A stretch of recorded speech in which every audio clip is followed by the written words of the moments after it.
नमस्कार। Times of Swaraj में आप सबों का स्वागत है और मैं हूं संतोष सिंह। और आज हम टाइम्स ऑफ स्वराज में बात कर रहे हैं कि देखिए, हम शुरुआती दिनों से ही कह रहे थे कि सिद्धार्थ जी जिस तरीके से आप समुद्र उपछने चले ना, हम लोग के एगो मिथिलांचल में कहावत है उपछना, मतलब समुद्र को आप जो है ना पानी निकालना शुरू किए हैं। कभी हो सकता है क्या? कभी नहीं हो सकता है। और हम बार बार कहते थे कि किसी एक इशूज़ को, जिस इशूज़ को आप उठा रहे हैं उसका रिजल्ट आने दीजिए, लेकिन कुछ मतलब नहीं था।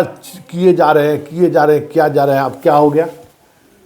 अब जो विशिष्ट शिक्षक है फंस गया, उसका वेतन है सरकार के पास पैसा देने के लिए नहीं है, वेतन नहीं देने के लिए है, या फिर आप लोगों के वजह से ये चीज़ें सामने आ रही हैं।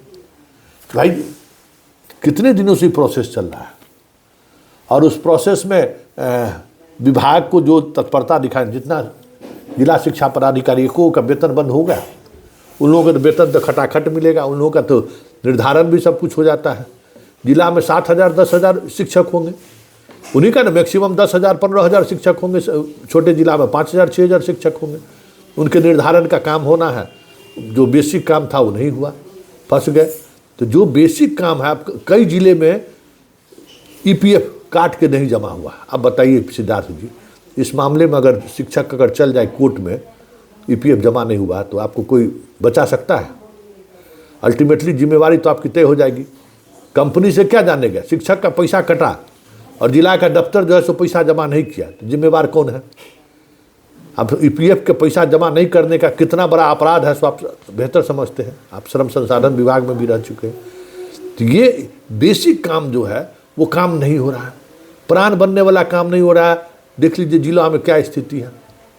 टेक्निकल ज्वाइनिंग में 11,000 से अधिक लोग, जो कल भी हम सवाल खड़ा किए कि 11,000 से अधिक शिक्षकों का टेक्निकल ज्वाइनिंग नहीं हुआ है, और जब तक टेक्निकल ज्वाइनिंग नहीं होगा उनको विशिष्ट शिक्षक का लाभ नहीं मिलेगा। बेटा आप तो मान लीजिए कि सबको आप लटका दिए, तो हम यही कह रहे थे। और सब लटका क्यों है? बस एक ही मतलब, तबादले को लेकर पूरा विभाग रोज नया नया प्रयोग कर रहे हैं, नया प्रयोग किए जा रहे हैं। और उस प्रयोग का नतीजा सामने है कि विभाग का सारा काम पेंडिंग हो गया। अब निरीक्षण नहीं करेंगे ये लोग, ठीक है। 31 मार्च को आप हटाया, उसका निरीक्षण रिपोर्ट गलत है। पटना में बैठे हुए आप तय कर दिया कि निरीक्षण रिपोर्ट गलत है। तो जिन लोगों को आप जिम्मेवारी दिए हैं वो कितना दिन स्कूल का निरीक्षण किए? हाँ ठीक है, आप कहे कि ये लोग जो है सो बाल्टी और लोटा खरीदने में रह गया, गिलास खरीदने में रह गया, थाली खरीदने में चल गया, तो पढ़ाई पर ध्यान, जो बेसिक काम है जिला शिक्षा पदाधिकारी को, वही उसके हाथ से दूर हो गया। बहुत सही बात है, बहुत सही निर्णय आपने लिया है। लेकिन ज़रा देखिए ना कि जो बेसिक काम है स्कूल का, पढ़ाना, छात्रों का समय पर परीक्षा लेना, रिजल्ट देना, उनको बेहतर एजुकेशन देना, उसमें कहाँ आपका विभाग कहाँ खड़ा है? ज़रा देखिए।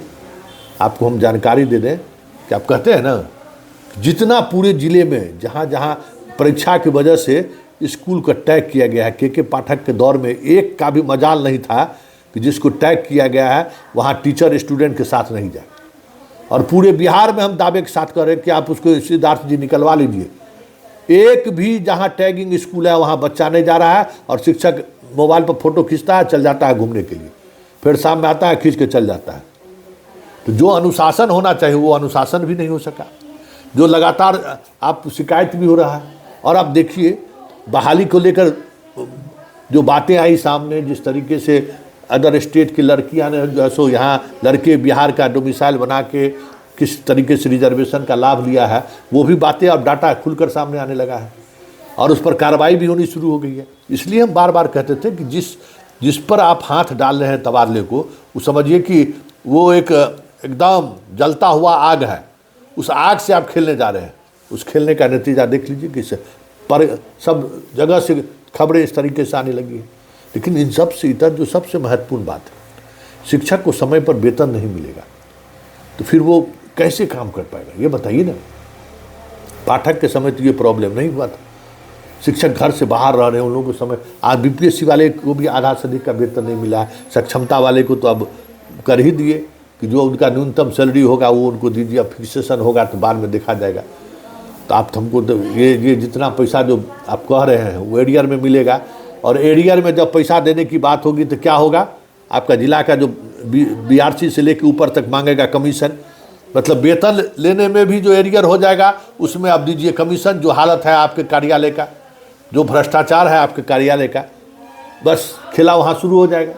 ये बात सारी चीज़ें आप तक अगर संज्ञान में नहीं है तो ये संज्ञान में लेने की बात है कि ये जो अचानक जो आपने कि कौन जिम्मेवार है। फिक्सेशन नहीं हुआ तो जो अधिकारी इसके लिए जिम्मेवार है उस पर कार्रवाई करिए। कार्रवाई नहीं कीजिएगा तो फिक्सेशन कभी नहीं होगा। प्राण नंबर में भी ये लोग यही कर रहा है।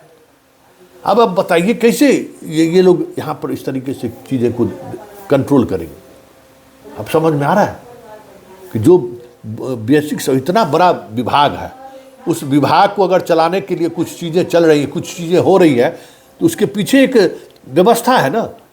आते आते सारे व्यवस्था को एक तो पाठक ध्वस्त किए, पाठक द्वारा जो व्यवस्था बनाया गया उसको आप ध्वस्त करने में लग गए और अल्टीमेटली सब कुछ ध्वस्त हो गया शिक्षा विभाग में। कुछ नहीं बचा हुआ है सिद्धार्थ जी। हमें लगता है कि शिक्षा विभाग को होश होने में लगेगा 5 साल। दोनों आदमी जितना प्रयोग किए हैं ना, पाठक जी और आप, मतलब प्रयोग का समझिए कि सारा इंतहा पार कर दिया आप। इस तरीके का प्रयोग कहीं ऐसा कहीं इतना कहीं प्रयोग होता है किसी विभाग में। हर दिन कुछ न कुछ चिट्ठी, हर दिन नई बातें, ये इन्फेक्शन नहीं कर सकता, ये जांच नहीं कर सकता। अरे भाई जांच करे या नहीं करे तो उसको बैठाकर जितना आप कैसे हटाए देख लिए ना। बाकी एगो को हटाए तो हाईकोर्ट रोक लगा दिया है। जो कॉन्ट्रैक्ट है उसको हटा दीजिएगा, वो फिर हाईकोर्ट जाएगा उसको भी रोक लगा देगा।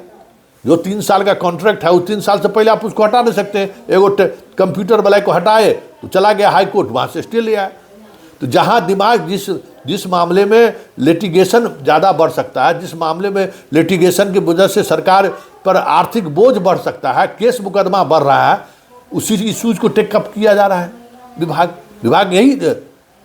आप सिद्धार्थ जी पीके साही जी को मंत्री इसलिए बनाया गया था कि जितना शिक्षा विभाग में सबसे ज़्यादा 40,000 से अधिक केस है, कि केस सब खत्म हो, लिटिगेशन खत्म हो।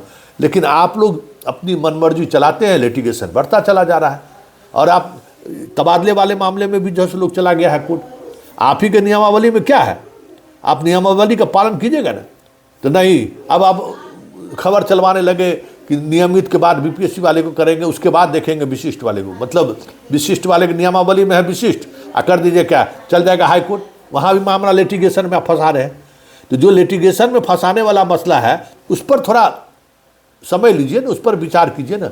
और जो बेसिक चीज़ है, समय पर दरमाहा मिलना, बच्चों को किताब मिलना, किताब मिलने में कितना विलम्ब हो रहा है, उन सब बातों पर ध्यान रखने की जरूरत थी। लेकिन बात ध्यान कहाँ जा रहा है और उसका परिणाम आज शिक्षक सबका हाल देख लीजिए। सब शिक्षक परेशान है कि क्या होगा, मार्च में भी सैलरी मिलेगी कि नहीं मिलेगी, 3 महीना तो हो नहीं जा रहा है, और क्या होगा। अब बताइए जो शिक्षक बाहर रह रहा है उसकी क्या स्थिति होगी।